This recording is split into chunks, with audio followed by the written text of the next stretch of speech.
začnem s ďalšou príhodou, ktorá je veľmi trápna, ale musím si to zaznamenať, lebo chcem si to pamätať a možno to niekoho pobaví. Možno sa na tom pobavím ja, keď to budem pozerať spätne. Ale to je iný level. A čo sa týka tej príhody alebo mental breakdownu, presvedčila som sa, že mám vši.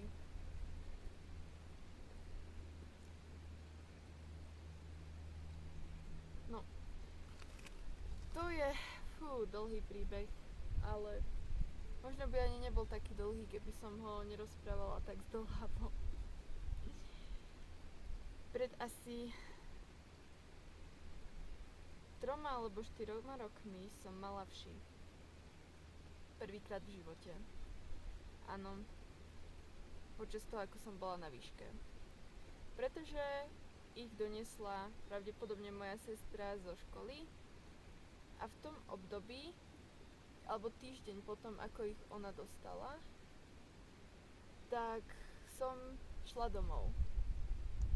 A samozrejme sme sa zvítavali, objímali a všetko dokopy.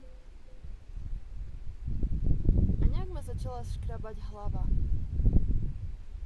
Tak mi mamka prezerala hlavu, nič nenašla. Akurát množstvo lupín, tak mi hovorí, že mi kúpi šampón špeciálny na to v lekárni, aby som sa ich zbavila. Čo aj urobila, tak som si dala ten šampón, umyla si vlasy a dúfala, že sa to zlepší, lenže nezlepšovalo sa to. Tak som ho používala a dúfala, že to prejde a išla som do Brna. Ale keď som sa tam dostala, tak som videla na mojej hlave, ako mi chodí chrobák, ako mi chodí vša. A veľmi som spanikárila, rýchlo som išla do lekárne, kúpila som si ten špeciálny šampón proti všiam, rýchlo som si to dala na hlavu, kúpila som si olivový olej, pretože som sa dočítala, že aj to zabíja vši, tak som si dala ten šampón, vyčesala všetko. Fuj, nechutná, extrémne nechutná vec, to neprajem nikomu. To je fakt jeden z mojich najväčších strachov. No, všetko som vyčesala, potom som si dala znova o pár hodín na to ten olivový olej na hlavu, spravila si balzám, mala to na hlave asi hodinu s nejakým sačkom alebo čím, aby to všetko podochlo. Všetko som si znova vyčesávala. A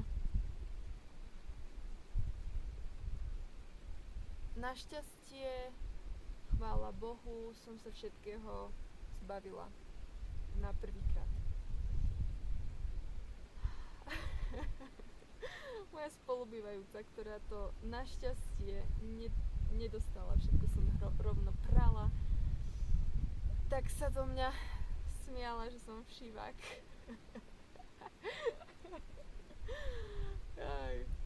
No. A keď som pred asi 3 dňami zacítila niečo na hlave, a asi to bolo klasické svrbenie, ak sa poškrabete sem tam, tak mi to bolo podozrivé, ale si hovorím, dneska si umiem hlavu, možno mám len mastné vlasy, mala som si vlasy a tak nejak to neriešila a na druhý deň som si však všimla, že sa znova škrabem. A už mi to bolo podozrivé a už psychika pracovala a začala som sa škrabať pomerne často a veľmi si to uvedomovať. Do takej miery, že som vbehla na záchod a pozrela si vlasy, rozpustila si ich a všetko si kontrolovala. Nič som však nenašla, ale bola som veľmi nervózna z toho.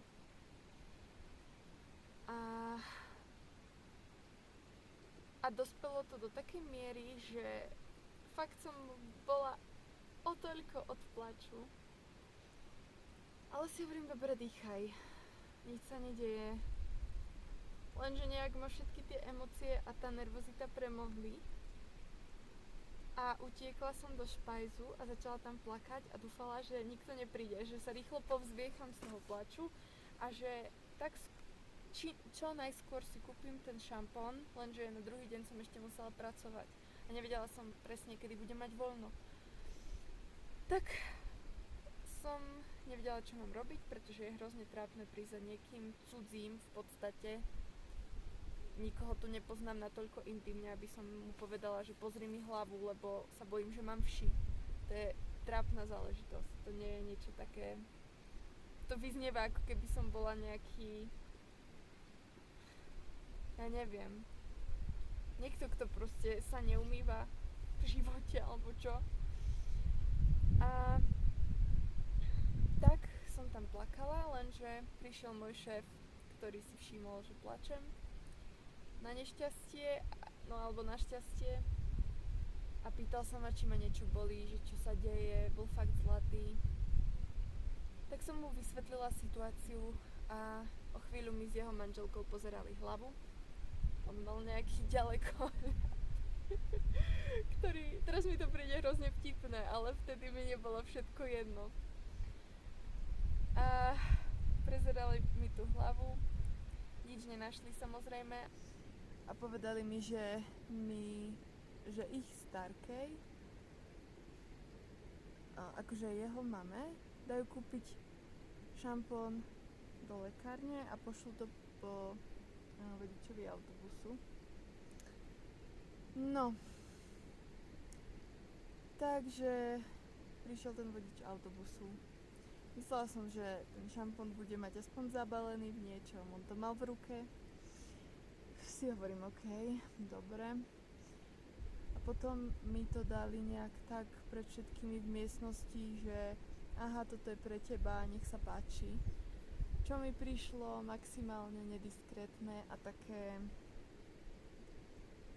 Neviem, nebolo mi to príjemné úplne, lebo som bola jak nejaký všivák.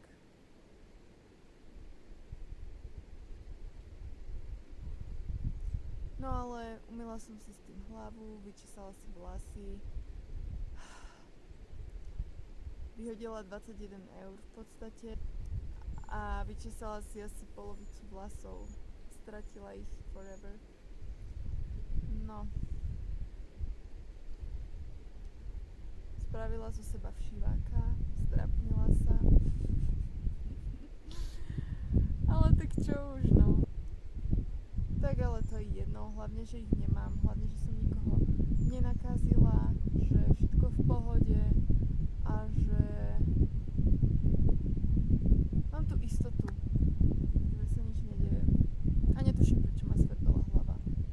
Asi som si to fakt len nahovorila, neviem. Neviem tak.